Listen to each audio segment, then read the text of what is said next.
Assalamualaikum warahmatullahi wabarakatuh. Waalaikumsalam warahmatullahi wabarakatuh.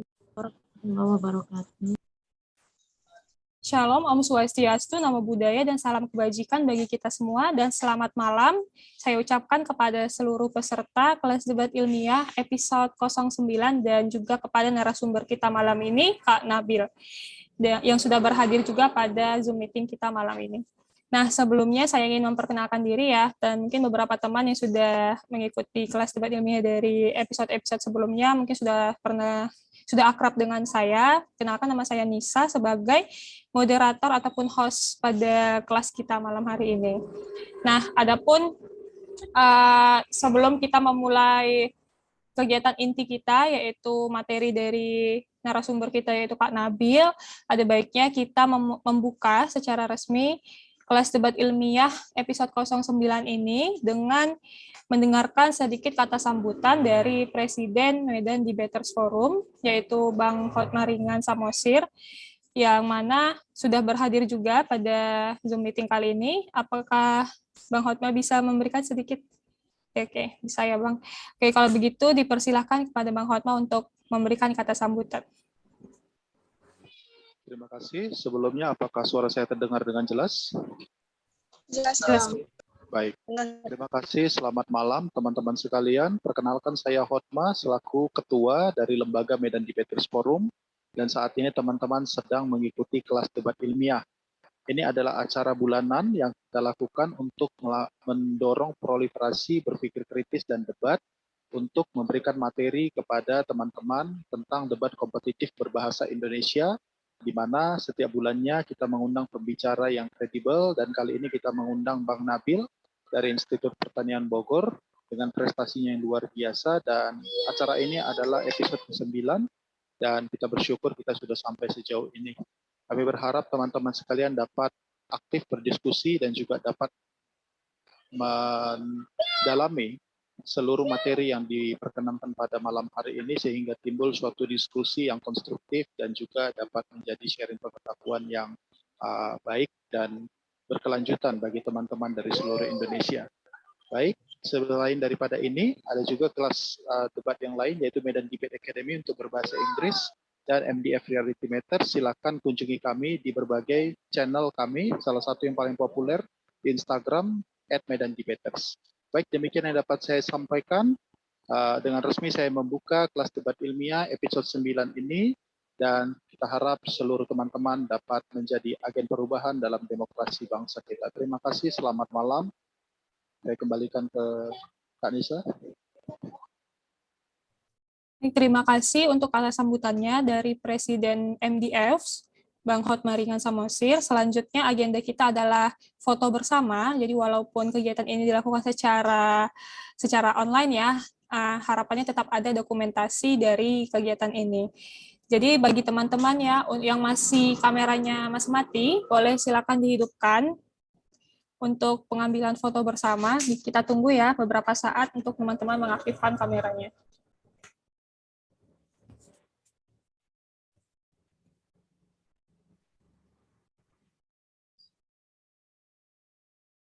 Ini sudah mulai banyak ya.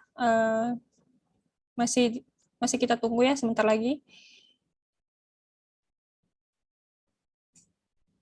Oke, sudah bisa ya diambil. Saya hitung ya, 1, 2, 3. Oke, sudah diambil fotonya. Terima kasih kepada teman-teman. Alangkah lebih baiknya ya jika sepanjang materi nanti teman-teman tetap mengaktifkan kamera sebagai bentuk apresiasi kepada narasumber kita. Nah, selanjutnya kita masuk ke materi, ke kegiatan inti ya dari kegiatan malam ini, yaitu pemaparan materi oleh narasumber, yaitu Kak Nabil. Dan sebelumnya saya ingin mengingatkan bahwa malam ini tema kita adalah ada apa dengan Timur Tengah 101, konsep, prinsip, serta penerapan pada argumentasi debat.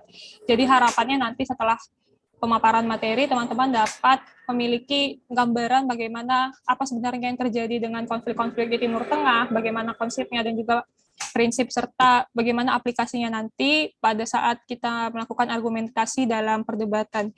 Nah, sedikit perkenalan bagi para peserta mengenai narasumber Kak Nabil, yaitu bahwa beliau sudah mencapai ya banyak sekali prestasi, dan untuk prestasi terbarunya saya rangkum menjadi 5 poin. Yang pertama adalah pernah menjadi DCA of Novet 2021, invited judge at JOVET, IFET, and ALSA UI 2021, invited judge and finals judge at Melbourne Mini 2020, and novice semi-finalist UMSU International Debate Open 2020, and Open Champion Kompetisi Debat Mahasiswa Indonesia tingkat nasional 2019.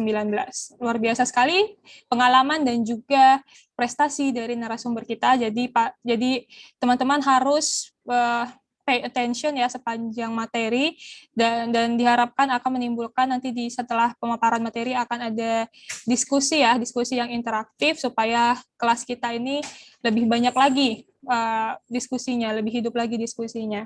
Kalau begitu singkat saja kita serahkan kepada Kak Nabil untuk memulai pemaparan materi. Oke, sebelum itu aku kedengaran nggak? Sudah jelas, Kak? Oke. Terima kasih untuk Medan Debating Forum, Pak Hotma, dan Mbak Nisa juga untuk sambutannya. Saya harap juga nanti dengan teman-teman kita akan mendapatkan ilmu yang lumayan banyak. Untuk materinya, Mbak Nisa saya yang share screen atau bagaimana? Bebas, Kak. Kakak enaknya gimana aja. Saya boleh, Kakak juga boleh. Mbak aja deh, soalnya aku ada catatan mau diakses. Peringatan juga buat teman-teman, aku mungkin nggak akan baca chat karena aku punya catatan di laptop aku. Jadi kalau kalian ada pertanyaan, simpan buat nanti aku berhenti bilang ada pertanyaan nggak, kalian unmute aja karena biasanya aku nggak baca chat. So ya, mungkin Mbak Nisa share screen bentar.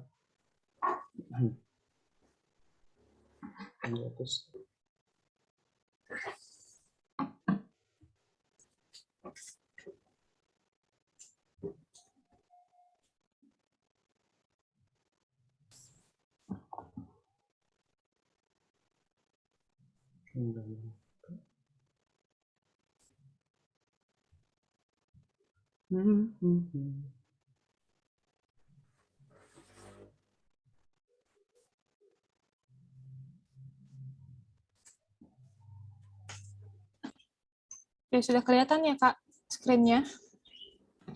Oke, udah bagus. Aku masuk dulu ya ke meetingnya di HP biar backup dulu.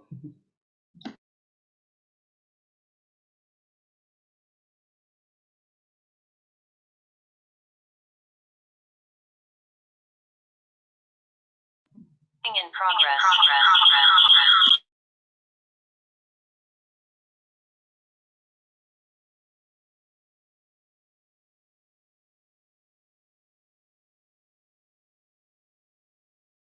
Oke, halo, suaraku kedengaran?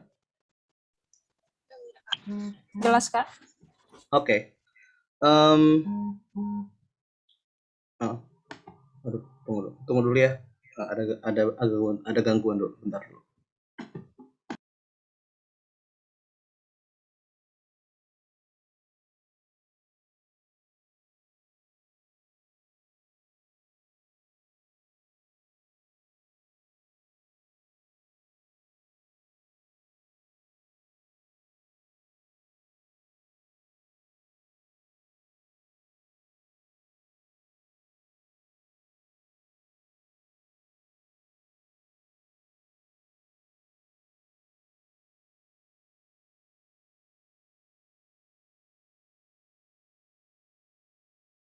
Oke, halo, suaraku kedengaran? Kedengaran, Kak? Oke. Sorry, ada GoFood tiba-tiba di depan, salah alamat. Oke, selamat malam teman-teman. Hari ini seperti topik webinarnya kita akan berbicara tentang Timur Tengah. Mungkin perkenalan udah ada ya, jadi mungkin kita langsung ke slide berikutnya.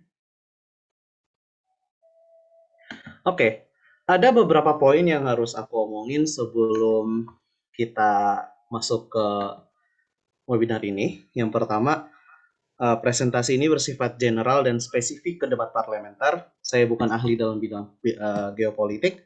Saya adalah mahasiswa tingkat akhir komunikasi dan pengembangan masyarakat, lagi skripsi. Saya bukan anak HI, dan jangan gunakan presentasi ini sebagai sumber ilmiah. Ini hanya gunakan saja untuk debat parlementer. Jadi ya jangan mengutip saya di kuliah kalian atau apa-apa. Saya bukanlah sumber yang kredibel untuk diskursus atau topik geopolitik yang emang ilmiah. Kalau di debat ini bisa digunakan. Yang kedua, geopolitik bersifat dinamis, sehingga presentasi ini bukanlah senjata jitu memenangkan debat Timur Tengah. Jadi kalian harus riset mendalam, berusaha mengikuti perkembangan geopolitik melalui kabar terkini dan juga latihan. Ini cuman basic background dan konsep-konsep saja. Jadi jangan berhenti di sini, kalian harus lebih banyak baca lagi karena geopolitik sama halnya kayak topik-topik lain di dunia itu dinamis dan pasti banyak hal yang akan berubah. Yang kedua, Israel-Palestina tidak akan disertakan dalam presentasi ini. Kenapa? Karena ada yang eko ya kalau nggak salah. Dari siapa ya? Agak eko dikit.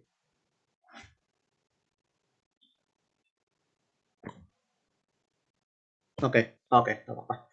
Jadi kalau Israel Palestina kenapa sengaja aku nggak ikut sertakan di debat hari ini, di presentasi hari ini, karena itu topiknya panjang, luas, dan menurut aku nggak bisa dalam 1,5 jam dengan topik geopolitik Timur Tengah yang merupakan wilayah yang sangat luas, itu dimasukkan. Jadi mohon maaf kalau misalnya kalian ada harapan tentang Israel Palestina, tidak bisa saya sertakan karena topiknya terlalu mendalam untuk 1,5 jam, apalagi topiknya geopolitik Israel Palestina. Oke, next.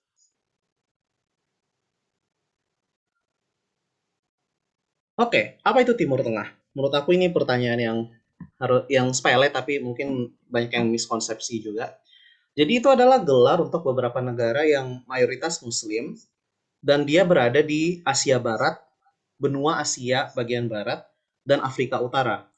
Kayak Afrika tuh ada Mesir, ada Sudan, dan beberapa negara Arab. Yang Asia Barat tuh Saudi dan teman-temannya.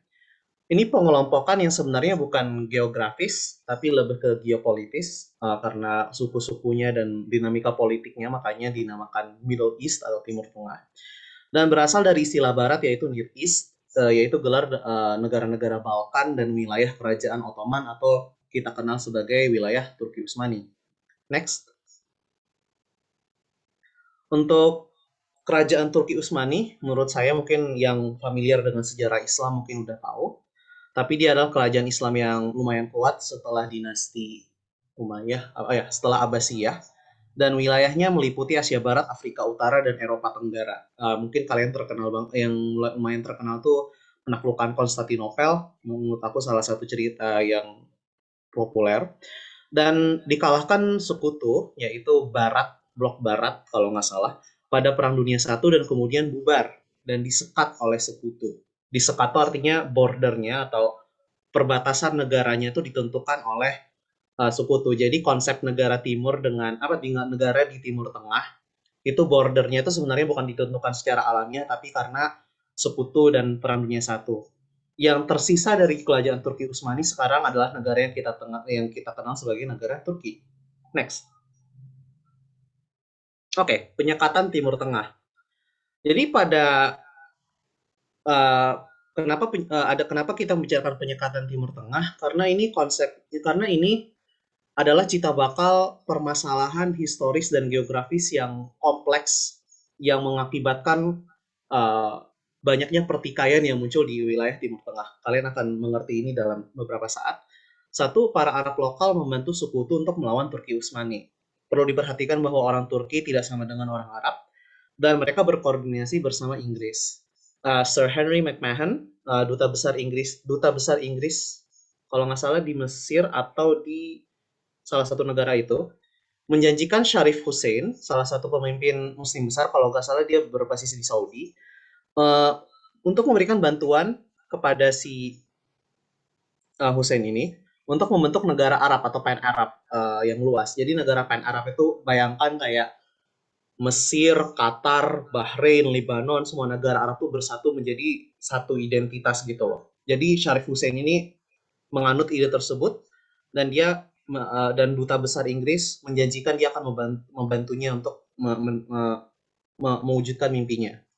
Tetapi seperti halnya Inggris, kalau misalnya kalian familiar dengan sejarah, mereka ingkar janji.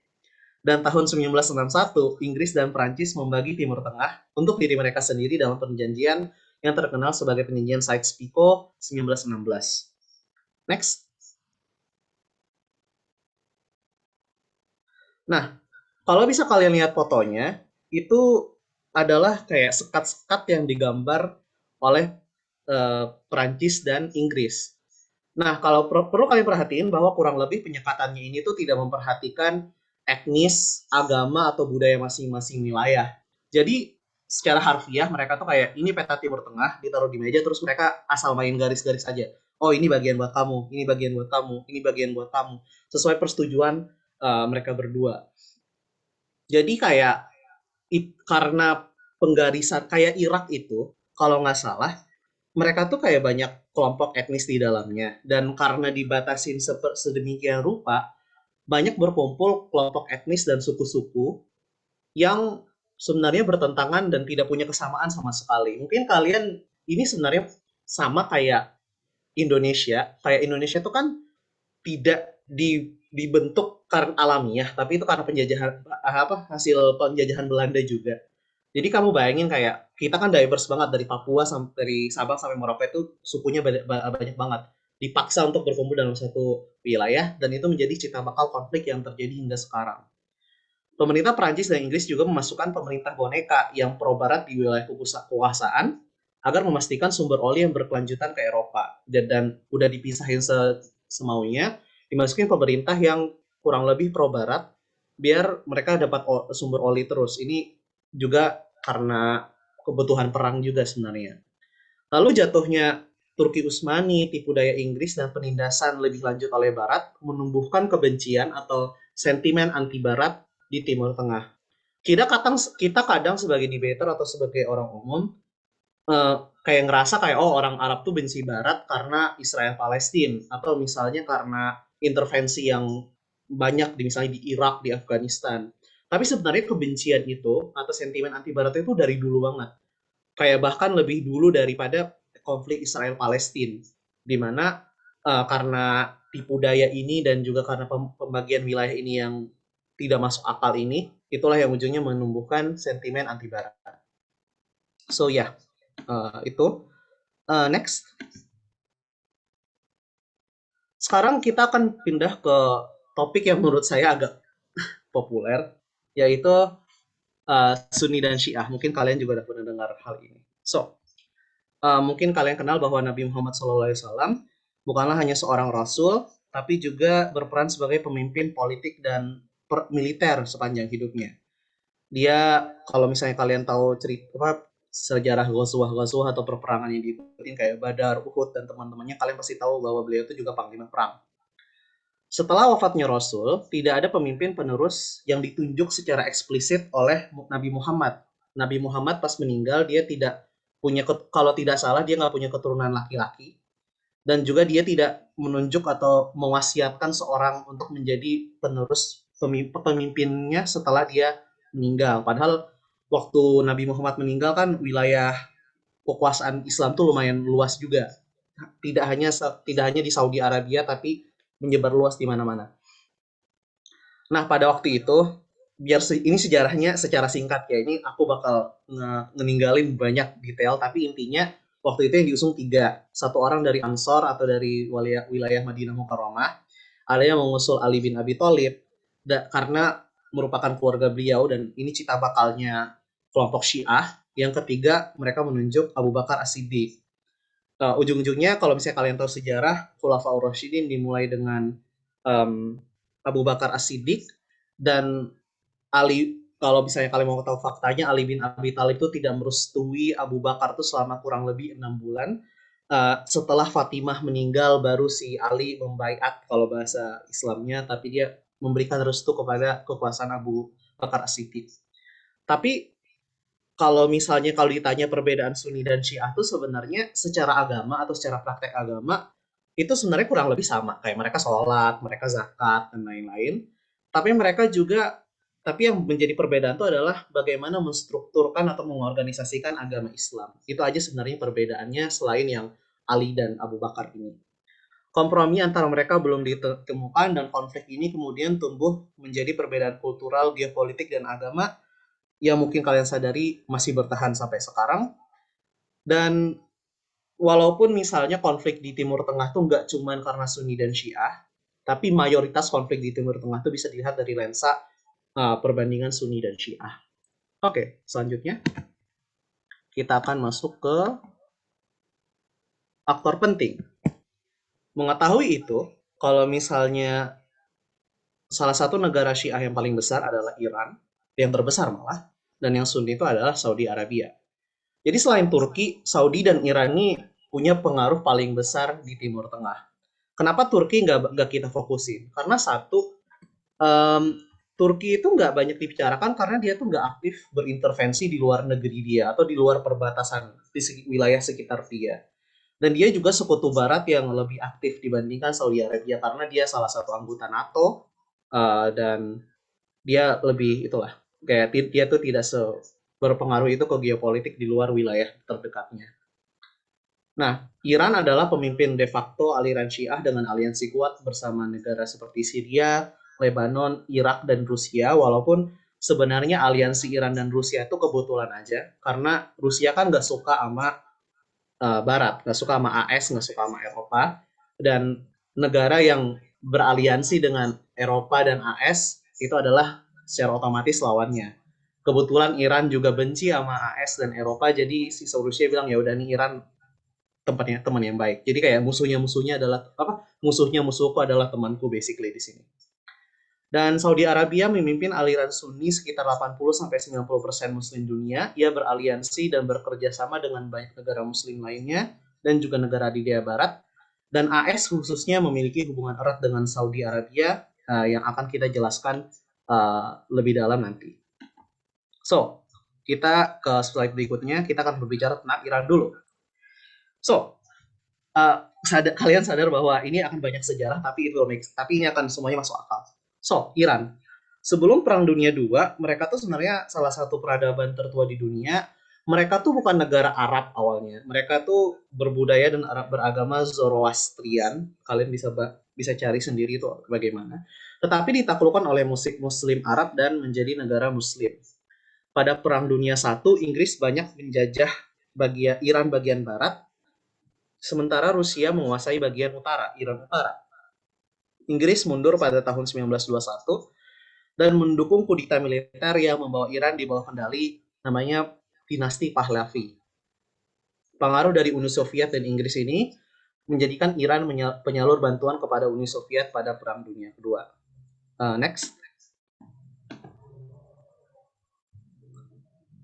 Ini sejarah bagaimana Iran merdeka. 1943 AS, Inggris, dan Uni Soviet berkumpul di Tehran, yaitu ibu kotanya Iran, dan mengeluarkan deklarasi Tehran yang menjamin kemerdekaan kepada Iran. Halo? Tolong di-unmute. Coba. Artinya apa?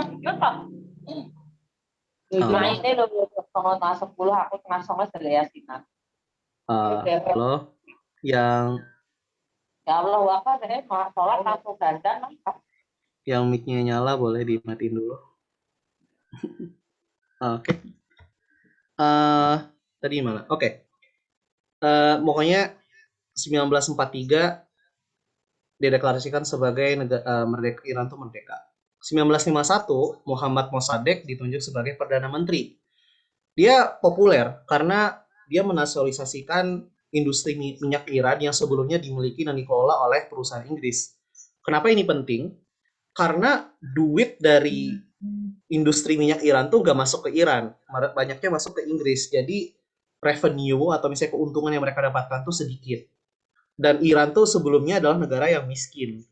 Dan ya udah dinasionalisasi, duitnya pasti masuk ke pemerintah dan Mossadegh menghabiskan duit itu untuk menyejahterakan rakyatnya.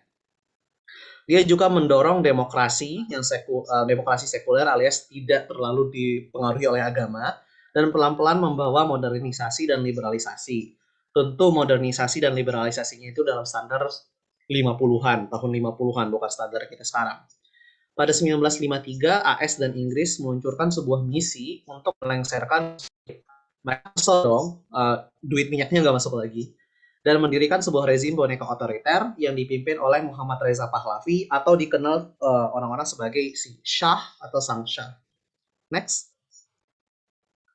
Nah, si Shah ini adalah diktator yang kejam. Dan selama beberapa dekade lama dia berhubungan dekat dengan kekuatan barat, tapi rakyat tuh benci banget sama dia. Dan pasti kalau misalnya ada kebencian terhadap pemimpin, pasti ada vakum kekuasaan, dalam artian ada kesempatan buat orang itu untuk berebut kuasa. Dan kekuasaan ini direbut oleh Ruhollah Khomeini, seorang Islamis radikal yang dia Islamis itu dalam konteks ini adalah orang yang percaya bahwa Islam itu harus berlaku bukan hanya pada tingkat individu, tapi harus berlaku kepada institusi negara, bahwa negara itu harus berdasarkan yang namanya aturan Islam. Dan dia menjadi katalis pergerakan sosial, mengkritisi Shah, dan kemudian dipenjara selama 18 tahun dan diasingkan. Karena sebagai pemerintahan yang otoriter, yang paling tidak disukai adalah suara yang bisa memunculkan oposisi. Jadi ya dipenjara dan diasingkan. Sebenarnya kalau kalian perhatikan negara otoriter, itu nggak apa-apa. Dia otoriter selama dia bisa menjamin kehidupan warganya. Tapi sayangnya selama 1970-an keadaan ekonomi Iran semakin parah dan pada tahun 1979 revolusi Islam terjadi untuk melengsarkan si Shah dan mengangkat Ruhollah Khomeini. Kalau gelarnya itu kalau nggak salah Grand Ayatollah Ruhollah Khomeini. Setelah 2 kali referendum, Iran menjadi negara Republik Muslim dan menyetujui konstitusi teokratis alias konstitusi yang berbasis agama pada tahun 1979. Next. Untuk pemimpinnya sekarang ada 2, ada Supreme Leader, aku nggak tahu bahasa Indonesianya apa, tapi aku dapat ini dari literasi, dan ada Presiden. Si Supreme Leadernya adalah Ali Khamenei. Perlu diperhatikan Ali Khamenei dan Ayatollah yang sebelumnya itu mereka bukan keturunan atau bukan saudara, mereka itu adalah 2 orang yang berbeda. Jadi ya perhatikan itu. Dan Ali Khomeini ini tuh sebagai supreme leader dia tuh bisa halo? Oke. Dia bisa memutuskan urusan ekonomi dalam luar negeri dan beberapa urusan lain. Dia bisa menunjuk dan memecat penjabat pemerintah dan dia adalah panglima tertinggi angkatan bersenjata dan mampu mendeklarasikan perang. Dia tuh sebenarnya bukan pemimpin bukan diktator sih, cuma dia tuh kayak penjaga revolusi karena mereka kan revolusi kan. Dan tapi kalau misalnya untuk sehari-hari negara masih dikelola oleh presiden dan parlemen yang emang dipilih secara demokratis dan punya afiliasi kuat, dan parlemen dan presiden ini punya afiliasi kuat dengan semua badan sipil. Jadi realitanya kurang lebih Khamenei bilang aku mau ini dan parlemen dan presiden mengusahakannya. Dan kebetulan ada presiden di sini, Ebrahim Raisi. Dia yang terkuat kedua setelah Supreme Leader. Dia bertanggung jawab atas implementasi konstitusi dan pelaksanaan kekuasaan eksekutif sesuai arahan Khamenei dan mengurus berbagai fungsi sehari-hari pemerintahan. Jadi secara teori mungkin si Ali Khamenei ini punya kekuasaan yang lebih besar, tetapi secara praktek presidennya juga mempunyai kekuatan yang relatif sama karena presidennya ya dia punya badan legislatif dan badan pemerintahan yang di bawah dia. Next. Slide berikutnya. Oke, politik ini. Jadi selain mereka berdua, badan pemerintahnya tuh ada dua ini, Guardian Council dan Islamic Consultative Assembly, itu DPR-nya. Guardian Council-nya adalah komite yang ditunjuk langsung oleh Supreme Leader atau si Ali Khamenei tadi. Tugasnya tuh mengawasi parlemen. Jadi tugas mereka tuh sebenarnya nggak banyak membuat legislasi atau peraturan atau undang-undang. Tapi mereka tuh kayak ngemalu apa ya, bukan ngaluin sih, tapi kayak menjaga bahwa biar parlemen itu tidak jauh dari visi revolusi mereka, yaitu ya apapun yang menjadi ideologi mereka saat ini. Dan Islamic Consultative Assembly ini kurang lebih kayak parlemen atau DPR, 290 anggota dengan masa jabatan 4 tahun. Mereka kurang lebih kayak DPR pada umumnya atau badan legislatif pada umumnya, membuat undang-undang, memperlakukan perjanjian, dan menyetujui anggaran-anggaran nasional. Tapi bedanya adalah semua undang-undang dan kandidat harus disetujui oleh Guardian Council. Ya, jadi ya kalau ya kurang ya itu sih nggak di elect secara demokratis tapi harus disetujuin oleh Guardian Council. Berikutnya Iran militer. Jadi ini kalian akan mengetahui betapa kuatnya sebenarnya Iran. Jadi Iran tuh mempunyai dua angkatan bersenjata. Satu tuh tentara nasional seperti umumnya sebuah negara. Ada angkatan darat, laut, dan udara.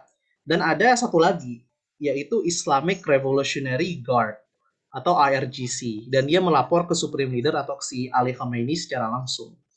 Dan ini IRGC ini tuh terlepas dari tentara nasional dan dia tuh jumlahnya lebih sedikit. Dan perlu dibedakan, spesialisasinya juga beda. Dia tuh di perang asimetris dan juga nggak sepenuhnya militer. Dia punya jutaan anggota tapi banyaknya juga menjadi polisi moral atau kayak polisi yang tugasnya itu kayak kalau kamu kurang Islami, dia yang saranin. Kalau misalnya ada orang yang mabok di Iran, dia yang pertahanin. Kayak kurang lebih kalau kayak polisi yang keliling apa tuh namanya, kayak apa tuh yang hotel-hotel biasanya kayak lihat ada orang yang lagi apa melakukan zina kayak dia pokoknya kerjanya kayak gitu kayak polisi moral. Nah, dengan dua ini Iran memiliki angkatan bersenjata yang besar. Dan dia memiliki teknologi mutakhir yang dikembangkan secara internal, sumber daya yang lumayan banyak, dan produksinya tuh domestik dan independen, tidak bergantung pada negara lain. Kenapa itu bisa terjadi? Karena Iran tuh kan nggak bisa, dia tuh kan diembargo sama Barat, jadi dia nggak bisa melakukan perdagangan dengan Barat, apalagi perdagangan teknologi atau senjata. Jadi mereka mengembangkannya secara internal dan banyak produksi dalam negara itu milik negara dinasionalisasikan dan bahkan dikerjakan oleh badan pemerintahannya sendiri. Dan jangan salah ya, mereka tuh walaupun mereka mandiri dan terlepas dari dan lumayan terisolasi dari dunia, universitas mereka lumayan bagus dan mereka juga untuk perkembangan teknologinya sangat bagus. Lalu ada keuntungan geografis. Kalau kalian lihat di peta ini, kayak itu tuh pegunungan semua cuy. Kayak ini tuh benteng alamiah. Jadi kalau ada negara yang bilang mereka mau menaklukkan Iran, mereka kalah secara lokasi geografis. Mungkin misalnya mau masuk dari Afghanistan dari sini kan. Mereka tuh harus melawat Birjan itu pegunungan.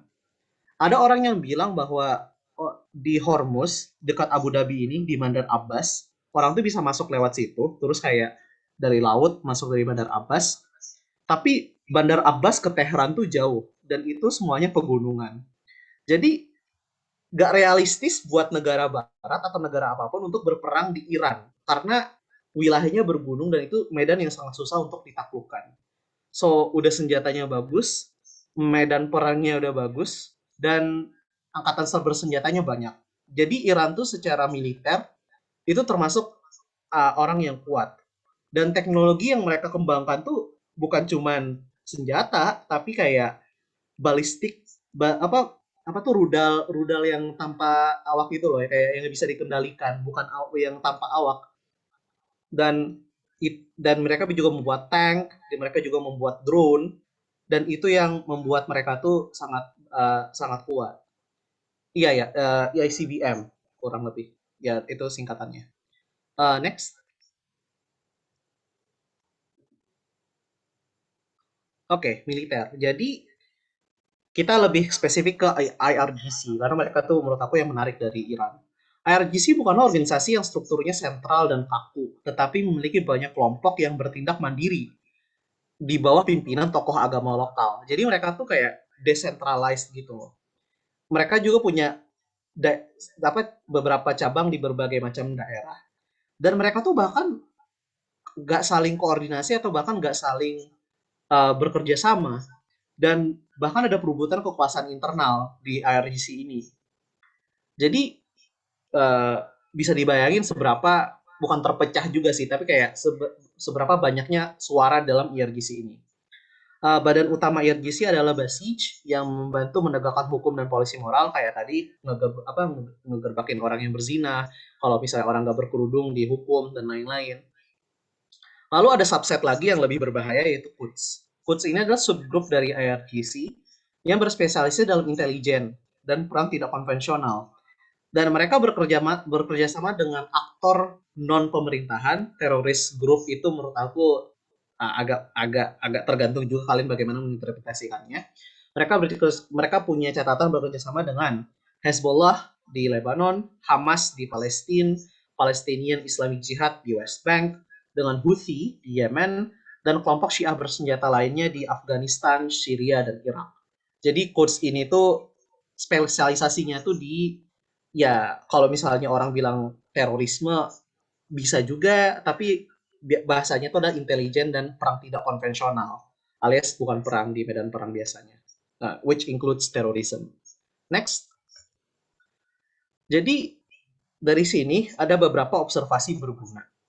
Satu, Iran tuh mungkin negara otoriter, tapi di dalamnya banyak faksi kuat yang tak semua bertujuan sama. Tadi dari presiden, ada juga DPR, dan mereka tuh punya kekuatan yang mungkin hampir sama dengan si Ali Khomeini.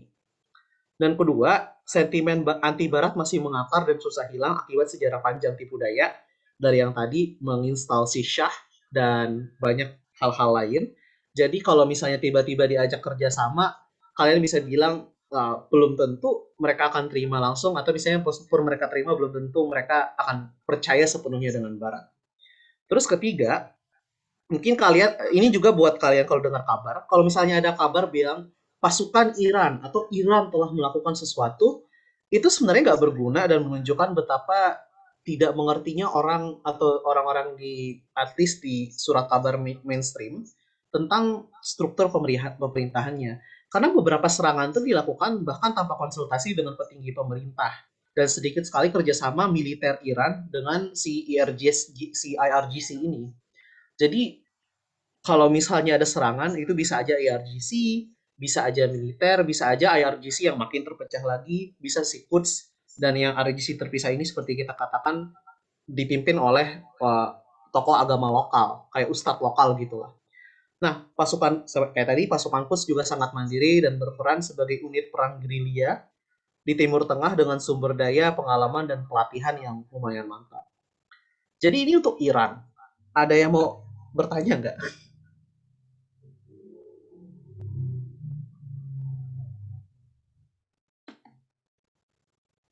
Ada yang mau bertanya?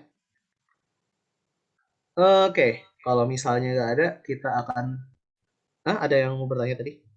Oke, kalau nggak jadi ya. Kita akan langsung ke Saudi Arabia. Next. So, kerajaan Saudi. Mungkin kalian, ini nggak akan lama-lama saya. Saudi itu menduduki 80% Jazirah Arab. Bisa kalian lihat di foto di bawah ini. Itu luas banget. Dan di dalamnya ada kota Mekah dan Madinah. Dan menurut saya kalian tahulah pentingnya Mekah dan Madinah itu apa. Mekah itu adalah kota lahir Nabi Muhammad SAW, di dalamnya terdapat Ka'bah yang menjadi kiblat sholat kita sebagai orang Muslim. Dan dalam rukun Islam, salah satu kewajiban kita itu kan yang terakhir apa? Ayo, bisa balas di chat atau unmute. Naik haji bagi yang mampu. Nah, naik haji bagi yang mampu.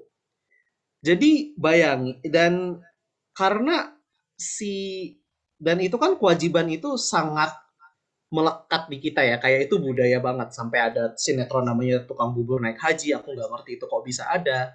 Tapi juga mungkin kalian dengar dari kakek-kakek kalian atau misalnya orang tua di sekitar kalian bahwa haji itu sangat penting sampai apa ya? Kayak mereka tuh nabung sekian tahun gitu. Kakek saya sendiri tuh nabung hampir 10 tahun buat bayar dan antrinya 10 tahun lagi.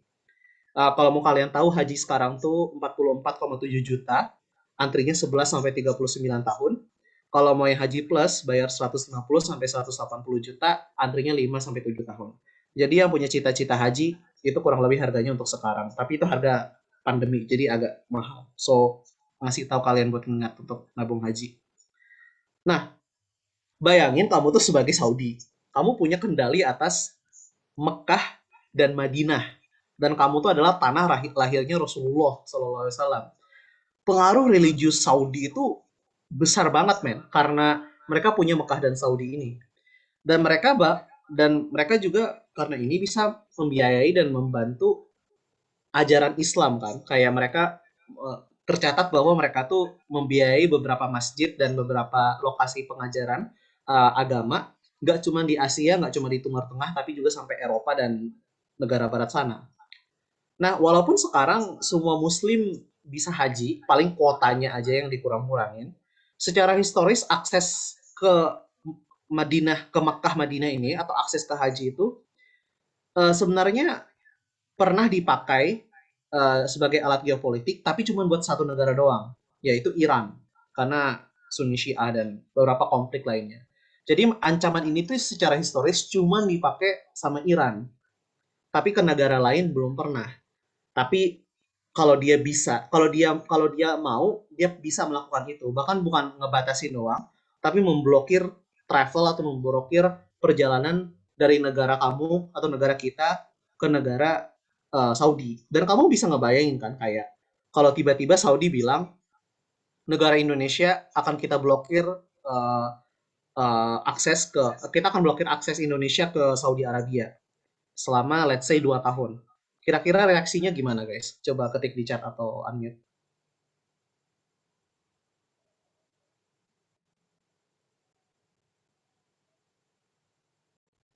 Oke, kalau nggak ada yang ngomong, aku yang ngomong. Jadi, yang pasti, karena kita negara mayoritas muslim, banyak yang protes ke pemerintahan kita. Kok bisa kita diblokir? Kayak, bukan pikirannya dalam konteks geopolitik ya. Kayak secara politis tuh akan membuat pemerintahan kita tuh sangat tidak populer. Karena ya banyak orang yang mau haji, dan itu kan bukan sebagai suatu hal yang kayak jalan-jalan ke Jerman luar negeri, tapi ini adalah ibadah dan merupakan kewajiban. Jadi pasti banyak ketidakstabilan yang muncul atau kontroversi yang muncul dan membuat pemerintahnya tidak terlihat bagus lagi. Itu mungkin salah satu hal yang bisa terjadi. Oke. Next. Sedikit sejarah tentang kerajaan Arab Saudi. Jadi nama Saudi itu berasal dari keluarga kerajaan Saudi yang dibentuk pada tahun 1744 dengan menggabungkan kekuatan Muhammad bin Saud, makanya namanya Saudi, Muhammad bin Saud, Saudiyah, dan Muhammad ibn Abdul Wahab. Mungkin kalian kenal Al-Wahhab karena dia adalah salah satu pendiri aliran Wahabi, salah satu aliran puritan dan ketat dalam Islam Sunni dan mendominasi Saudi Arabia. Wahabi itu biasanya sangat strict dan mereka tuh kayak intinya tuh kayak Islam paling benar adalah Islamnya Rasulullah pada zaman Rasulullah, dan mungkin sahabat, dan mungkin aku nggak tahu bahkan tabiin dimasukin atau enggak, tapi sahabat dan Rasul itu ada Islam yang paling murni. Jadi segala fatwa yang keluar setelah itu mereka anggap sebagai kurang lebih bid'ah atau misalnya hal yang haram dilakukan. Jadi bayangin semurni itu Islamnya. Dan banyak orang juga melabeli mereka sebagai pemahaman yang ekstrim dan radikal. Dan sejarahnya mereka meluncurkan pemerintah Saudi di sekitar Riyadh dan ujungnya mendominasi Jazirah Arab, kayak makin meluas, yang bertahan lama hingga perluasan kerajaan Turki Utsmani di abad ke-20. Dan pada tahun 1961 dengan dukungan Inggris, pemimpinnya Hussein bin Ali membawa perlawanan yang berhasil mengalahkan Turki Utsmani. Next. Jadi secara sejarah, negara Arab Saudi itu miskin. Kayak dulunya miskin, populasinya rendah, sumber air jauh, tanahnya tandus, kayak sumber daya alam juga nggak bagus. Tapi semua itu berubah ketika mereka menemukan banyak minyak di sepanjang Teluk Persia. Jadi kalau kalian lihat petanya, yang hijau tuh minyak, yang merah tuh gas alami. Perkembangan pesat mulai dari 1941 lewat Aramco, yaitu perusahaan yang dipegang oleh AS, dan mereka menjadi supplier minyak ke sekutu di Perang Dunia Kedua. Kenapa ini penting? Karena Perang Dunia Kedua tuh kalau misalnya kalian lihat itu adalah era di mana banyak revolusi persenjataan terjadi. Banyak pesawat baru, banyak tank baru, banyak teknologi perperangan yang baru. Dan karena ini semua pasti membutuhkan minyak, jadi AS dan sekutunya pasti melihat bahwa Arab Saudi itu adalah partner yang strategis untuk menyuplai itu melawan Uni Soviet. Dan uang dari minyak ini membuat Saudi sangat kaya dan ia tetap berhubungan dekat dengan AS selama Perang Dingin sebagai penyeimbang Iran dan Uni Soviet. Jadi mungkin kalian agak bingung, kenapa negara seperti AS yang liberal dan tentu lebih demokratis daripada Saudi itu mau kerjasama sama Saudi yang lebih konservatif dan mungkin bahkan menolak nilai-nilai liberalisme. Ya karena itu, karena mereka merupakan aktor strategis yang menyuplai mereka sumber daya yang bagus. Jadi dalam hubungan internasional, prinsip dan pendirian masyarakat populer tuh kadang bukanlah penentu siapa yang ingin penentu kolaborasi. Yang penting kayak ada sumber daya, ada hal yang bisa ditukarkan, kayak negara atau hubungan internasional antar negara tuh biasanya lebih pragmatis dan lebih ada alirannya di HI namanya aliran realis, di mana mereka melihat bahwa ya yang penting itu adalah kekuasaan dan bagaimana caranya mempertahankan kekuasaan. So next. So, ini karena kalian tahu olinya banyak, ya Saudi adalah produsen minyak terbesar kedua. Yang pertama tuh AS, yang ketiga tuh kalau nggak salah Rusia. Walaupun dia tuh sebenarnya kalau kenapa dia kedua, dia tuh sebenarnya untuk konsumsi AS nomor satu karena mereka tuh yang mereka produksikan di negaranya itu sepenuhnya dikonsumsi dalam domestik. Jadi kayak yang dibuat di AS mereka sendiri konsumsikan di AS. Kalau Arab Saudi mereka tuh importir ya jadinya. Mereka tuh yang banyak mengirimkan menjual minyak keluar dan konsumsi domestiknya itu kalau dibandingkan dengan apa yang mereka jual keluar itu perbandingannya sangat sedikit. Jadi ya kalau misalnya yang pedagang minyak paling besar tuh nomor satu tuh tetap masih Arab Saudi. Karena arbitrase atau misalnya kebijakan di mana oli itu adalah oli, gak tahu dari manapun sumbernya, tetap dijual dengan harga yang sama per barel, walau tidak semua oli biaya produksinya sama. Kebetulan, Saudi menikmati biaya produksi yang rendah, dan juga memiliki cadangan minyak terbesar kedua setelah Venezuela, dan punya kekuatan untuk mengendalikan harga minyak dunia. Ya, OPEC lah sebagai Saudi Arabia tuh. Nah, kenapa walaupun mereka kedua, mereka yang bisa memiliki kekuatan yang paling besar dalam menentukan harga minyak dunia. Karena cadangan minyak tuh ya, secara umum tuh adalah kayaknya kayak minyak yang secara teori bisa kita tarik dari negara kamu.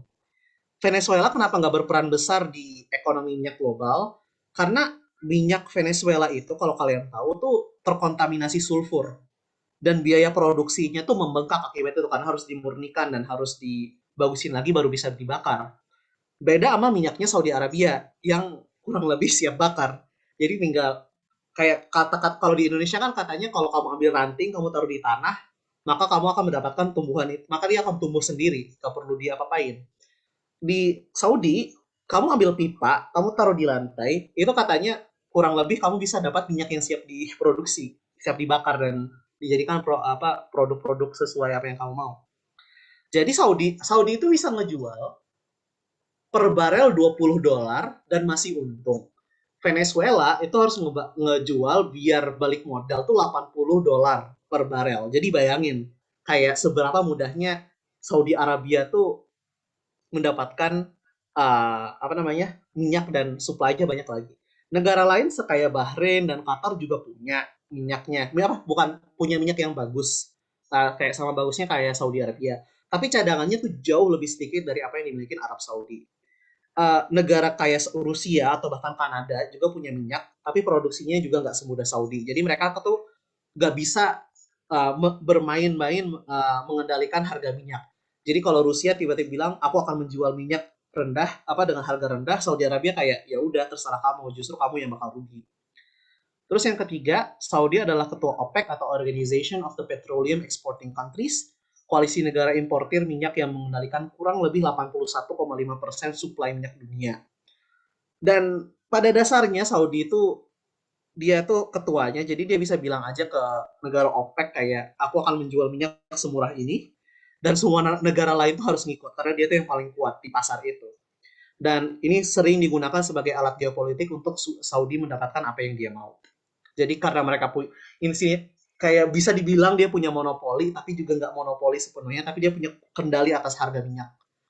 Bagaimana interpretasinya terserah kalian. Tapi mereka punya kekuatan, selain kekuatan agama, mereka juga punya kekuatan minyak di sisi mereka. Slide berikutnya, please. So, politik kerajaan Arab Saudi. Jadi kerajaan Arab Saudi itu adalah monarki absolut. Dan yang berkuasa adalah keluarga Saud, dan legislasi dibentuk melalui keputusan kerajaan. Jadi tidak ada pokoknya kayak segala urusan pemerintahan tuh dikerjakan oleh monarki dan keputusan kerajaan.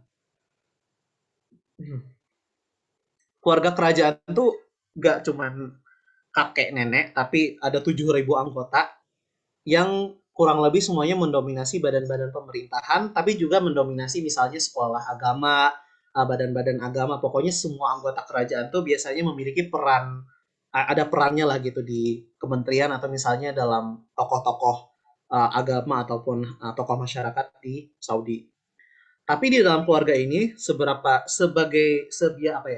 kayak kalau kalian tahu sejarah kerajaan-kerajaan pasti ada konflik internal antara anggota keluarganya. Dan itu bisa berdasarkan suku atau berdasarkan ideologi.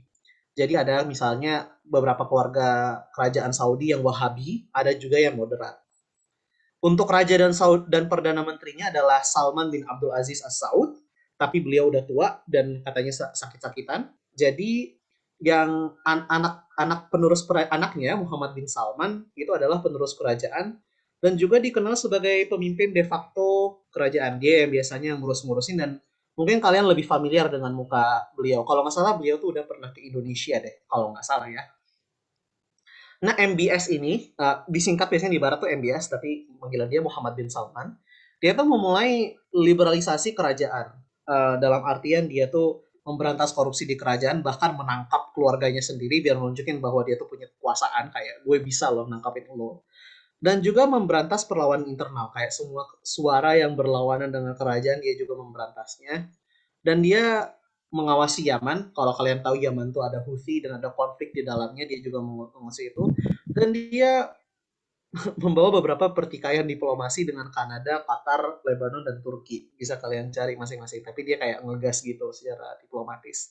Untuk selain itu yang kita kenal, salah satu program yang kita kenal dari pas zaman MBS ini adalah The Vision 2030 atau Ru'ya 2030, di mana itu adalah orientasi Arab Saudi untuk tidak bergantung kepada minyak, karena mereka tuh kayak bergantung berapa sih, 75% kepada minyak ekonominya, dan itu adalah gerakan untuk bebas dari itu atau bisa tidak bergantung gitu. Makanya mereka banyak, ujung-ujungnya mereka buka kayak finansial, bahkan banyak investor barat yang berinvest di sana, tapi karena kasus Khashoggi, yaitu salah satu wartawan yang kebunuh di kedutaan Saudi di Turki, itu membuat banyak orang pull out, kayak tidak investasi. Tapi pengembangan sektor lain selain minyak tuh terjadi di era MBS ini, makanya dia agak berusaha meliberalisasikan negaranya, mungkin dengan memberikan hak pada perempuan untuk menyetir atau misalnya untuk menghadiri kegiatan-kegiatan publik yang sebelumnya tidak pernah terjadi. Mungkin untuk membuat dirinya lebih terbuka kepada dunia internasional, dan dia tuh tidak seburuk itu. Tapi apa niat akhirnya kita belum tahu, karena masih 10 tahun lagi atau 9 tahun lagi Vision 2030 ini terjadi. Next. Mungkin kita akan berbicara tentang anomalinya Arab Saudi, yaitu walaupun mereka ngehabisin duit banyak, proporsi GDP-nya untuk militer, tapi dia tuh militernya nggak terlalu kuat, jumlahnya relatif kecil, tidak disiplin dan tidak efektif. Peralatan militernya banyak dibeli dari AS, Prancis dan Inggris, sekutu baratnya, dan bergantung pada negara-negara tersebut untuk pelatihan dan suplai senjata. Hal yang menarik lainnya adalah kerajaan Saudi merupakan penyandang dana terbesar terorisme ke negara asing. Walaupun ini nggak bisa dibuktikan secara penuh dan hanya tidak bisa dikaitkan langsung ke tentara ataupun keluarga kerajaan, tapi beberapa anggota keluarga Saud yang kaya dan tidak sentral dan pernah terbukti terlibat. Jadi kayak kalau ada serangan teroris yang difunding oleh Saudi, misalnya media ngomong gitu, itu jarang banget itu adalah suatu hal yang di-endorse oleh kerajaan Saudi secara utuh atau oleh militer Saudi, tapi bisa saja itu kayak 1-2 orang yang kaya dan mungkin agak wahabi yang pengen nyebarin itu. Tetapi pemerintah Saudi juga biasanya mengabaikan hal tersebut atau misalnya kalau mau menyelidikinya itu dengan malas, nggak sampai tuntas, karena kadang konsekuensinya menguntungkan, yaitu penyebaran mungkin kayak beberapa pasukan Syiah kalah atau misalnya pengaruh Syiah berkurang, dan karena Saudi nggak suka Syiah, ya mereka bilang ya udah biarin aja karena itu sesuai agenda mereka. Next. So, walau Saudi itu punya jejak pelanggaran HAM yang panjang, dan kalian bisa cari sendiri, ketidakacuhan ke peraturan internasional dengan terbukti mereka beberapa orang di dalamnya sering mengirimkan terorisme ke luar negeri, Saudi tetap menjadi rekan kekuatan Barat karena satu, signifikansi agamis, karena pengaruh agamanya sangat kuat dan dia bisa mengendalikan Timur Tengah dari signifikansi agama ini. Jadi dia itu merupakan aktor yang sangat strategis untuk bekerja sama dengannya. Yang kedua, kendali atas harga minyak, seperti yang tadi kita jelaskan, dan posisi geografis. Jadi kalau kalian lihat di peta, ada 2 teluk, ada Suez, dan itu Red Sea, dan juga Persian Gulf. Pokoknya kalau ada orang mau berdagang ke negara-negara ini, mereka harus melalui 2 jalur ini. Dan itu kalau kalian lihat di peta kecilnya lagi, itu di Persian Gulf tuh keluarnya tuh ke Asia. Jadi kalau Saudi Arabia iseng dan mereka pengen memblokir 2 jalur perdagangan ini, mereka sangat bisa. Tapi ya geopolitik tuh sebenarnya bukan ke apa yang akan Anda lakukan, tapi apa yang Anda bisa lakukan. Jadi kayak posisinya strategis, agamanya kuat, harga minyaknya kuat, jadi ya banyak orang yang nggak mau berlawanan dengan si Saudi Arabia ini. Next.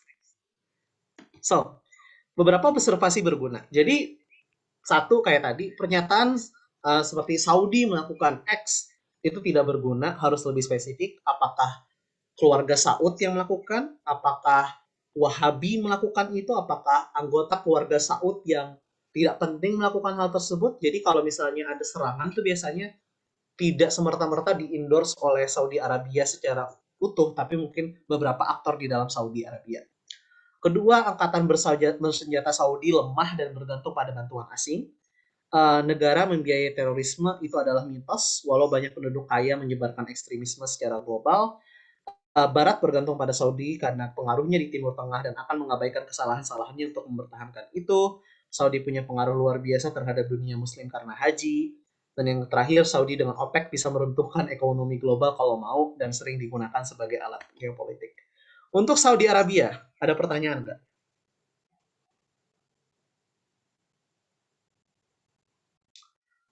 Lima, 4, 3, 2, 1. Kalau nggak ada ya udah nggak apa-apa.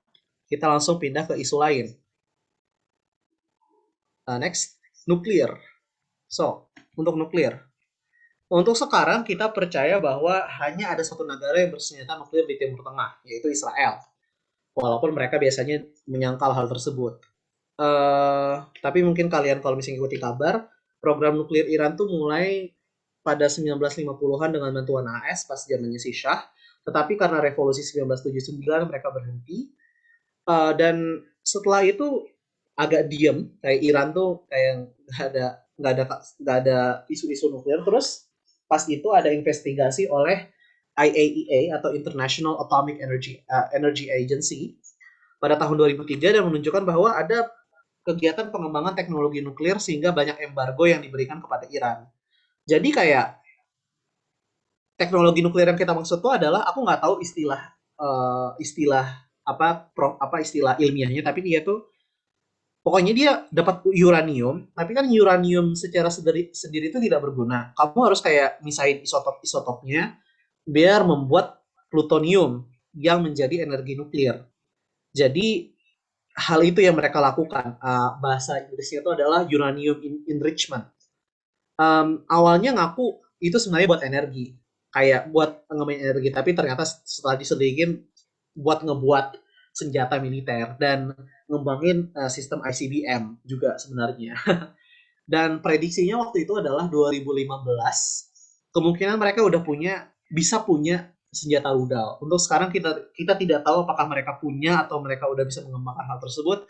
Aku kurang riset dalam itu, tapi intinya karena potensi mereka punya senjata nuklir, makanya banyak negara barat tuh yang nge-embargo Iran. Kalau embargo tuh dalam tanda biasa, embargo tuh artinya adalah dilarang untuk melakukan perdagangan internasional dan juga asetnya tuh dibekukan. Jadi kayak benar-benar sumber ekonomi mereka tuh nggak bisa berdagang, makanya perkembangan teknologinya tuh domestik biasanya. Next. So, ini sejarah beberapa perjanjian dengan AS. Jadi 2015 itu menjadi salah satu momentum diplomatis terbesarnya Obama, di mana dia mengeluarkan Joint Comprehensive Plan of Action, di mana AS dan EU akan mengangkat embargonya dengan harapan Iran mengurangi pengembangan uranium, memberi ruang untuk investigasi oleh badan internasional, dan menghentikan pengembangan rudal dan teknologi nuklir. Jadi di 2015 itu banyak Republikan atau misalnya partai oposisinya Obama waktu itu, mereka menekan Obama untuk menyerang Iran. Tapi seperti yang kita tahu, Iran tuh susah ditembus dan tentaranya wallahu alam kuat banget. Jadi ya udah, Obama pakai langkah diplomatis aja. Dan dia tuh ya, menurut aku sih dealnya masuk akal, kayak kita angkat embargonya dengan syarat kamu henti kembangin teknologi nuklir dan ngasih akses ke misalnya badan internasional seperti tadi IAEA atau misalnya PBB untuk investigasi kalian apabila ada senjata atau tidak, dan hentikan semua itu. Jadi untuk beberapa tahun itu diterima plannya kayak dari 2015. Namun di dekat kayak ada dugaan-dugaan di mana sebenarnya mungkin iya nuklirnya tidak dikembangkan, tetapi Iran masih melakukan ICBM, pengembangan ICBM dan kayak tes balistik, rudal balistik. Jadi ada beberapa keraguan dan banyak partai khususnya partai Republikan yang kayak ya udah kita harus lebih keras kepada Iran. Makanya karena dugaan Iran melanggar hal tersebut pada tahun 2017 di bawah Trump, AS keluar dari persetujuan itu. Ya tetap pokoknya keluar embargo lagi. Sebenarnya Uni Eropa tuh sebenarnya mau mempertahankan ini kayak Comprehensive Plan of Action, tapi karena nggak ada AS untuk mempertahankannya, usahanya gagal. Kayak udah dealnya nggak jadi. Nah, karena deal ini nggak jadi, ada banyak orang yang takut bahwa Saudi itu akan mulai mengembangkan senjata nuklir tersendiri dan mereka bisa mendapatkan itu mudah banget karena itu bisa dapat dari Pakistan. Mungkin aku tekanin lagi seberapa bahayanya Iran kalau punya senjata nuklir. Iran tuh kan struktur militernya tuh decentralized ya, kayak banyak banget tadi ada yang tadi yang IGRC, ada Tentara Nasional, ada juga Quds dan berbagai delineasi IGRC yang independen basically. Jadi kita untuk nentuin siapa yang punya senjata militernya itu susah.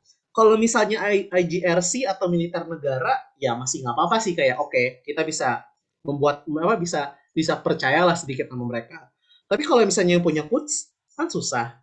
Kalau misalnya Quds punya, dan misalnya mereka ngasih itu ke Hezbollah, ya mereka bisa aja ngancam Israel, yaitu sekutunya AS, dan misalnya ngancam ngebom Tel Aviv. Ya, itu kan bahaya banget buat Israel dan buat AS. Nah, jadi kayak bahayanya untuk AS karena Iran tuh benci dengan Israel dan tidak suka Barat. ya itu ketahuan lah menjadi salah satu ancaman besar untuk Barat. Tapi yang kedua, kalau misalnya betul Iran dapat, Saudi itu bisa ngembangin senjata nuklir. Itu kenapa? Karena sebenarnya kenapa Saudi itu tidak mempunyai senjata nuklir dari awal? Karena mereka percaya sama AS. Kalau misalnya, oh kalau kamu bisa menjamin Iran nggak punya senjata nuklir, ya udah nggak ada gunanya buat aku dong punya senjata nuklir. Tapi karena AS gagal pas era Trump, ya Saudi nggak punya alasan untuk tidak mengembangkan senjata nuklir mereka karena mereka kan Sunni Syiah banyak konflik di dalamnya. Dan mereka ngedapatinnya mudah karena salah satu aliansi mereka yang loyal itu adalah Pakistan. Dan Pakistan juga punya teknologi senjata nuklir. Jadi mereka nggak perlu ngembangin dari nol. Mereka bisa beli aja dari Pakistan. Dan ini membuka sesuatu permasalahan. Ini kayak kotak Pandora dibuka. Kayak mungkin aja setelah melihat ini, banyak pemimpin di Timur Tengah yang pemerintahannya satu nggak stabil, atau nggak kedua tidak bisa dipercaya, bisa aja ikutan dalam mengembangkan atau mendapatkan senjata nuklir. Dan ya, ini salah satu, kalau kata ahli geopolitik, ini adalah salah satu kemungkinan yang bisa terjadi di kehidupan kita sekarang. So, ngeri juga kalau Iran punya nuklir, dan nuklirnya berkembang dengan bagus, ya itu salah satu yang kita takutin. Untuk era Biden, karena kan sekarang AS dipimpin oleh Biden, negosiasinya tuh akan dibuka lagi tanggal 29 bulan ini. Jadi kalian kalau misalnya mau wanti-wanti kabarnya, ya tunggu tanggal 29 mereka akan bertemu. Jadi aku belum bisa ngasih tahu ke kalian kayak Biden bakal ngapain. Tapi itu uh, masih spekulasi sih yang aku lihat di internet. Jadi kayak kalian tunggu aja tanggal 29 November untuk kabar berikutnya. Mereka berdua akan berdiskusi. Dan mungkin habis ini adalah slide terakhir. Next. So, ada perang proksi. Perang proksi secara definisi adalah perang yang kamu tuh tidak melakukan perang secara langsung, tapi kamu meng-hire atau misalnya mengangkat satu orang untuk melakukan perperangan atas nama kamu. Jadi kayak kalau misalnya Saudi sama Iran, tapi yang berperang bukan Saudi sama Iran, tapi yang berperang misalnya pasukan yang dibiayai oleh Saudi di negara mana, pasukan yang dibiayai Iran di negara mana. Jadi banyak konflik di Timur Tengah bisa disederhanakan menjadi Iran dan Rusia melawan Saudi AS berperang proksi. Syria punya pemerintahan yang Syiah dan Saudi membiayai pemberontak Sunni untuk mengembangkan pengaruh Iran dan Rusia di situ. Jadi di Syria itu salah satu permasalahannya sekarang. Iran membiayai Hezbollah dan Hamas. Jadi Hezbollah itu kalau nggak salah Syiah, Hamas tuh enggak. Hamas tuh Sunni. Tapi karena mereka benci Israel dan benci AS, ya mereka tetap aja mendukung Hamas untuk menyerang dan mendestabilisasi Israel secara tidak langsung menyakiti AS. Walau Irak tuh mayoritas Syiah, pada zamannya Saddam Hussein tuh pemerintahan Sunni. Tapi semenjak penjajahan AS dan sepanjang perang sipil, Iran telah membantu sekte Syiah dan memiliki pengaruh kuat di pemerintahan Irak sekarang. Dan Saudi membalas dengan menguatkan hubungan dengan Kurdistan atau dikenal dibalut oleh Kurds, yang mereka tuh sebenarnya kayak Israel dulu. Mereka tuh adalah kelompok yang tidak mempunyai negara per se, tapi mereka tuh adalah kelompok etnis yang diberikan daerah otonom di Irak, tapi mereka tuh nggak punya negara khusus, dan mereka dibiayain oleh Saudi untuk menghalang pengaruh Iran.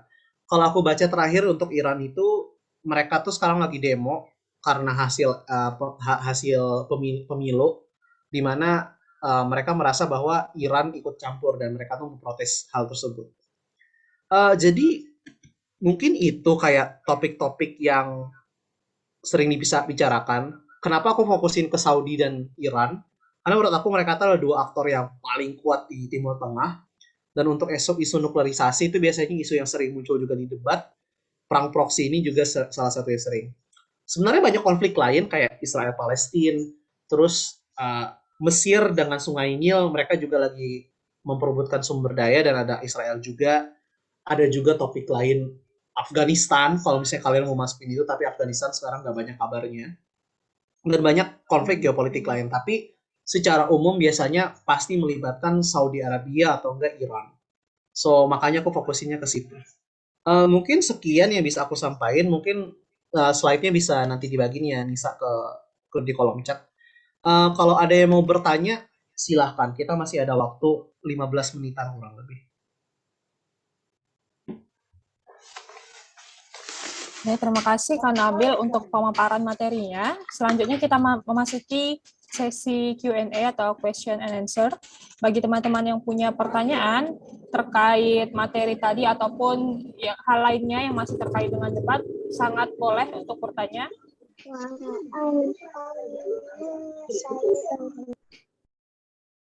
Yang ingin bertanya secara langsung juga boleh, silakan di raise hand dulu.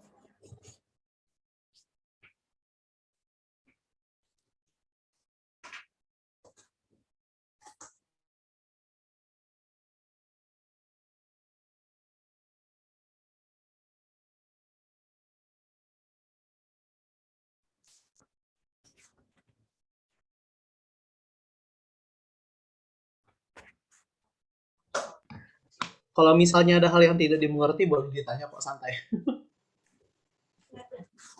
Oke, teman-teman, apakah ada yang mau bertanya?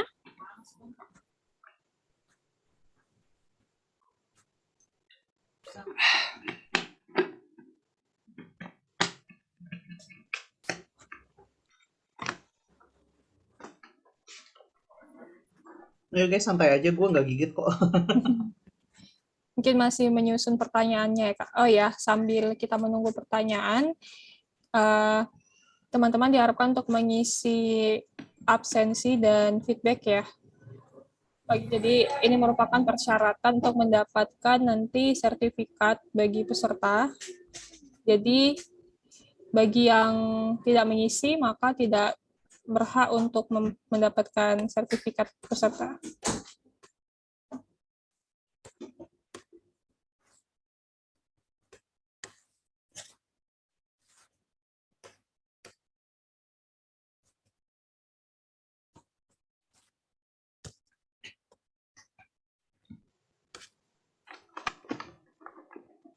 Mau nanya Kak, kan ada perjanjian mana tadi? Ini sudah ada pertanyaannya Kak. Kan ada nyanyian NPT yang kalau nggak salah itu pernyataan tentang nuklir. Apakah Iran? Oh itu ketumpang. Oh Iran masuk ke sana. Lalu Biden sekarang foreign policy masuk ke sana lagi atau bagaimana? Terima kasih. So NPT itu ya perjanjian tentang nuklir untuk Iran dan Barat. Intinya tuh kayak karena pokoknya kan mereka punya ancaman senjata nuklir karena mereka diduga punya senjata nuklir atau mengembangkan teknologi nuklir. Terus kayak tadi mereka kan nggak mau tuh karena ancamannya gede. Jadi mereka bilang ya udah kamu harus tidak melakukan ini. Sebagai balasannya kamu boleh terbuka lagi ekonominya dan asetnya dibalikan lagi. Iran tuh masuk ke sana dan 2015 ke sana lagi tuh kayak kenapa dikatakan sebagai pencapaian diplomatis karena itu benar-benar deeskalasi konflik yang bagus pada tahapnya Obama. Cuman ya karena Iran nakal, AS juga mulai agak foreign policy-nya tuh berubah perspektifnya dari Obama ke Trump yang lebih proteksionis mungkin, dan kan Trump juga banyak pull out dari Iran, pull out dari Paris Agreement tentang climate change. Pokoknya kayak banyak hal yang dia lakukan. Kalau untuk Biden, aku kurang tahu ya, kayak banyak banget spekulasi. Ada yang bilang Biden karena dia Demokrat, dia akan membuat deal baru dengan Iran. Tapi saya nggak tahu apakah Iran mau terima atau enggak. Mungkin kita harus tunggu kayak tanggal 29 November nanti bagaimana perbincangannya dan bagaimana hasilnya terakhir. Tapi spekulasinya tuh ya itu sekarang perdebatannya. Apakah Biden secara administrasi lebih strategis Biden tuh masuk lagi atau enggak. Tapi itu kayak membutuhkan spekulasi dan riset yang lebih dalam lagi. Jadi untuk Jocelyn, aku harap itu menjawab. Apakah itu menjawab pertanyaan? Unmute aja biar nggak ketindih cacatnya. Gimana? Oke, sudah cukup jelas ya tadi untuk jawabannya. Nah, ini ada pertanyaan kedua, Kak, dari Nur Alfia. Tadi Kakak ada menyebut Saudi jangan dilihat secara umum, melainkan Saud atau Wahabi. Apa perbedaan pendekatan atau orientasi saat menyusun argumen? Oke. Sebenarnya Saud itu bisa aja orang Wahabi, karena kan Saud itu keluarga. Sedangkan di keluarga itu bisa aja ada yang moderat, bisa aja ada yang Wahabi. Jadi orang itu bisa aja Saud dan Wahabi, atau bukannya mutually exclusive gitu loh, kayak orang itu bisa aja Saud dan Wahabi. Tapi ya anggap aja kayak mereka tuh sebagai kelompok besar dengan pemahaman dan orientasi yang berbeda. Apa perbedaan pendekatan atau orientasi saat menyusun argumen? Sebenarnya kalau misalnya kalian tahu bahwa Saudi itu sespesifik itu, satu kalian menambah nuans, kayak nuansa debatnya itu menjadi lebih kompleks karena dunia itu kompleks. Kayak penyederhanaan itu adalah menurut aku salah satu hal yang dihindari oleh debater, tapi menurut aku itu penting, apalagi masih dengan konteks tinggi kayak IR atau hubungan internasional. Jadi itu membantu kalian tuh di debatnya tuh stand out. Kayak kita tuh punya nuance gitu. Terus kedua, itu juga biar kalian tuh tahu aktor spesifiknya tuh apa. Kalau misalnya ternyata terbukti bahwa aktornya ini adalah aktor Wahabi, jadi kalian tuh nggak jatuh ke generalisasi bahwa Saudi Arabia tuh seperti itu.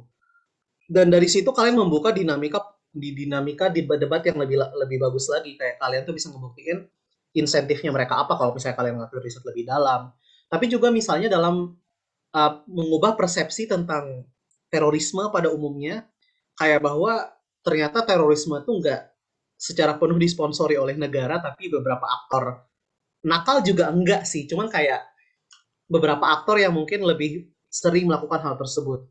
Dan ini sebenarnya perlu riset yang lebih dalam lagi. Tapi ini kayak kalau misalnya orang yang nggak tahu Saudi, mereka mungkin akan bilang, oh iya Saudi Arabia tuh harus dihukum secara internasional karena mereka tuh bertanggung jawab atas terorisme ini. Ya kalian bisa masuk dan bilang, loh Saudi Arabia tuh keluarga Saud itu 7.000 anggota dengan konflik internal kekuasaan dan juga dengan aliran agama dan perbedaan suku.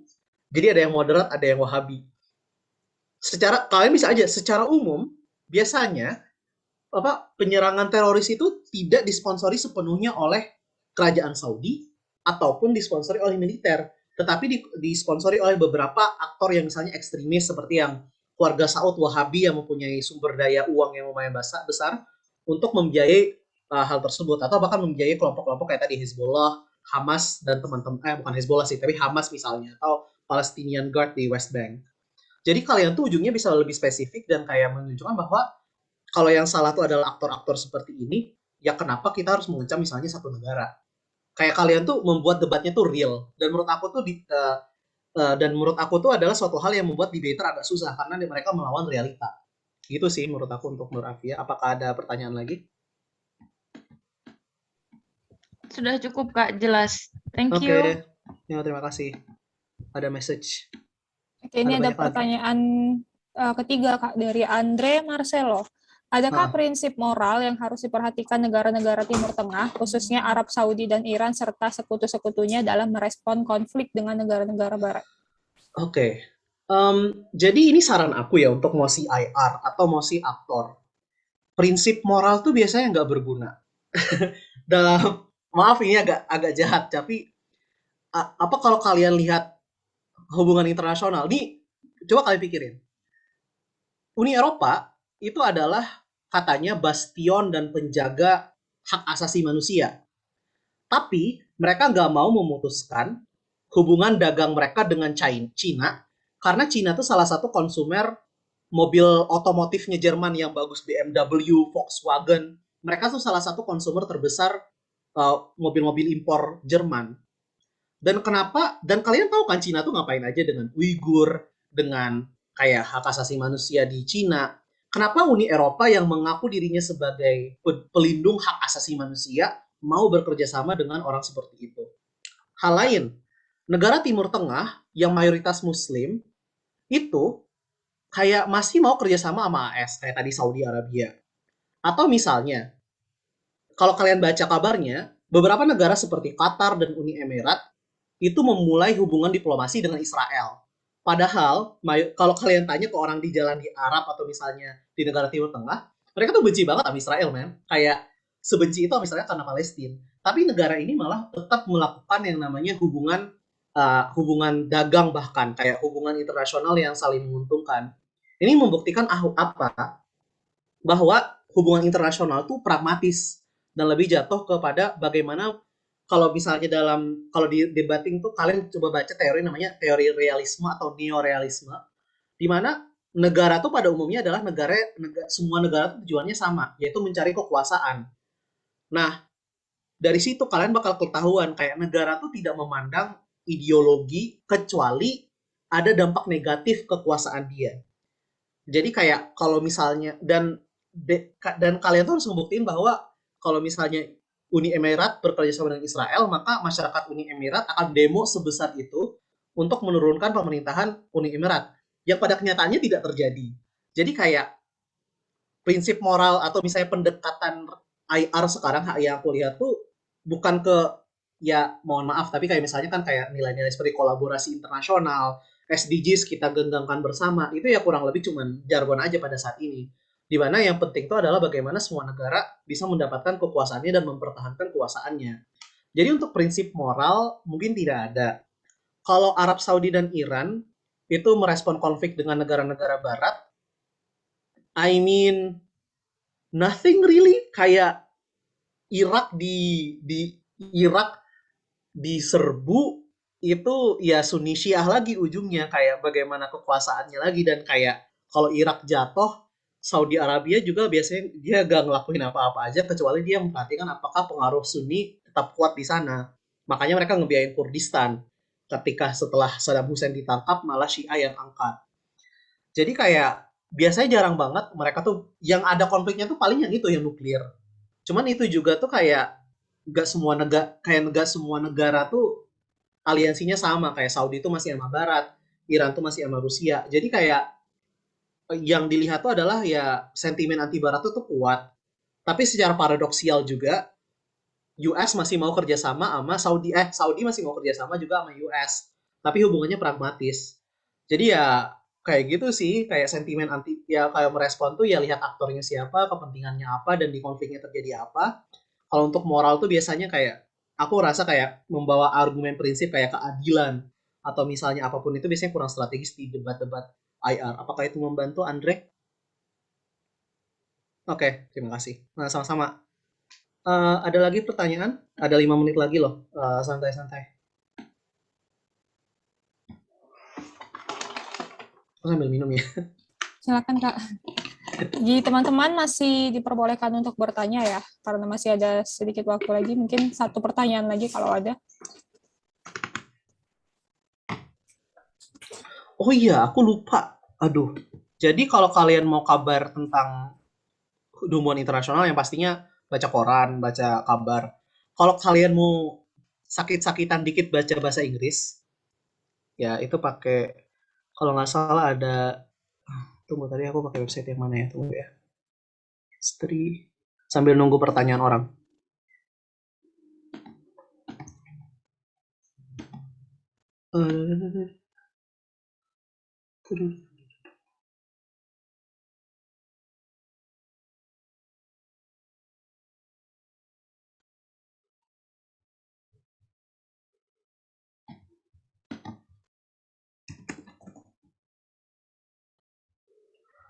CFR.org atau Council on Foreign Relations.org. Jadi ini websitenya, aku ketik di chat. Ini menurut aku salah satu website sumber kabar geografi yang bagus. Mereka kalau nggak salah punya podcast, tapi bahasa Inggris. So I'm sorry, aku nggak tahu sumber informasi yang bahasa Indonesia yang kredibel yang mana. Soalnya aku memang kebiasa dengan bahasa Inggris dan aku emang berasalnya dari debating bahasa Inggris. Jadi kayak CFR.org ini mereka juga punya website namanya The World in a Week kalau nggak salah. Kalau nggak salah ini ya namanya The World in a Week. Kalau kalian mau ngelatih bahasa Inggrisnya untuk kedengaran The World in a Week podcast setiap minggu, mereka biasanya update seminggu apa aja terjadi di geopolitik. Tapi itu CFR.org karena teks ya pakai aja Google Translate. Biasanya bahasanya nggak jauh-jauh dari situ. Tapi selain itu juga kalau kalian baca surat kabar juga perhatikan biasanya kan kayak sederhana sekali biasanya ke penggambaran media. Jadi kayak melakukan riset kalian mungkin kalau misalnya kalian mau dapat subscription ke kayak misalnya The Jakarta Times atau misalnya Tempo yang lebih bagus silahkan aja. Kalau enggak ya saya tidak menyarankan, tapi kalau misalnya kalian mau bisa bajak itu ya silahkan juga. Tapi saya tidak menyarankan itu. Saya Oke, 2 menit kalau misalnya nggak ada yang mau nanya ya. Oke, terima kasih Kak tadi untuk rekomendasi website ya untuk belajar tentang hubungan internasional. Nah, mungkin karena waktunya juga sudah habis ya waktu untuk Q&A, maka kita tutup sesi Q&A dengan dan selanjutnya saya ingin melakukan penyerahan sertifikat ya Kak kepada narasumber secara formal saja. Walaupun kita acaranya online, jadi tetapi tetap ada penyerahan sertifikat ya, walaupun penyerahannya tetap online juga. Nah, saya akan share screen ya.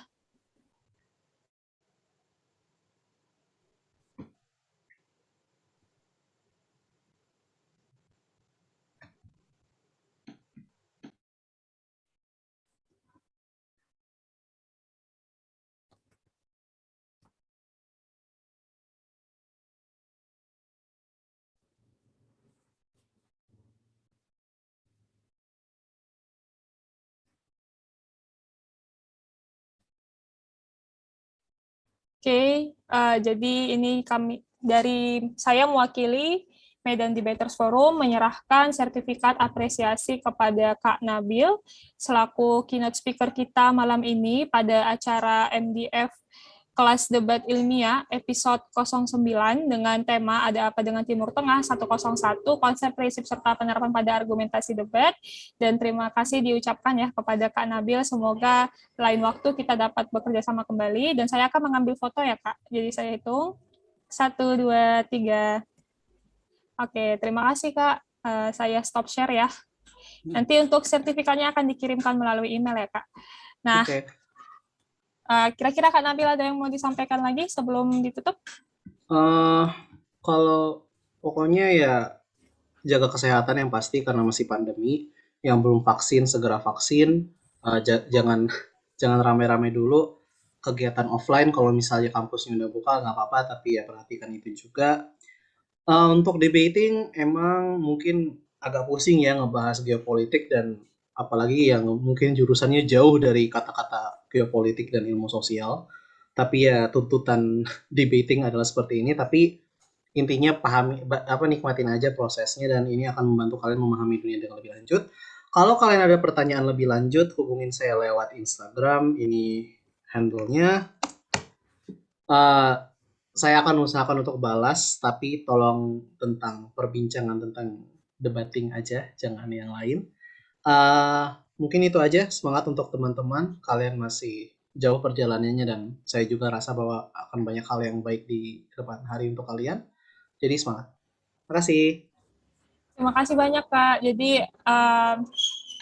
berakhirlah kelas debat ilmiah episode 09 malam ini ya, dengan tema Ada Apa Dengan Timur Tengah 101. Tadi kan Nabil sudah banyak menjelaskan tentang sejarah Timur Tengah, dari mana asal nama Timur Tengah itu, dan juga negara-negara yang termasuk ke Timur Tengah.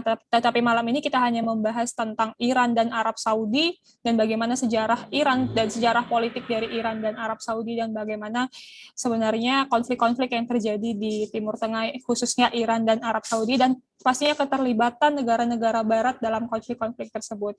Semoga apa yang disampaikan oleh narasumber hari ini bermanfaat, dan kami berharap bahwa setelah setiap habis dari kelas debat ilmiah selalu melahirkan debater-debater baru. Harapannya bahwa sekarang ada sisa 22 ya, mungkin 22 peserta dapat langsung mengimplementasikan apa yang diperoleh hari ini di meja perdebatan. Saya Nisa selaku moderator malam ini pamit undur diri, dan sampai jumpa di kelas-kelas berikutnya. Untuk mendapatkan info ya mengenai kelas debat ilmiah berikutnya, silakan di-follow akun Instagram @medandebaters, dan untuk rekaman kelas akan selalu di-upload di YouTube Medan Debaters Forum. Jadi silakan di-subscribe untuk mendapatkan notifikasi, dan juga pastikan sudah join grup kita karena informasi-informasi pasti akan di-share di grup. Oke. Terima kasih kepada partisipan semuanya, dan sampai jumpa di kelas berikutnya. Saya tutup. Wassalamualaikum warahmatullahi wabarakatuh. Selamat malam semuanya. Waalaikumsalam warahmatullahi wabarakatuh. Malam. Terima kasih. Malam. Pak Nabil. Malam.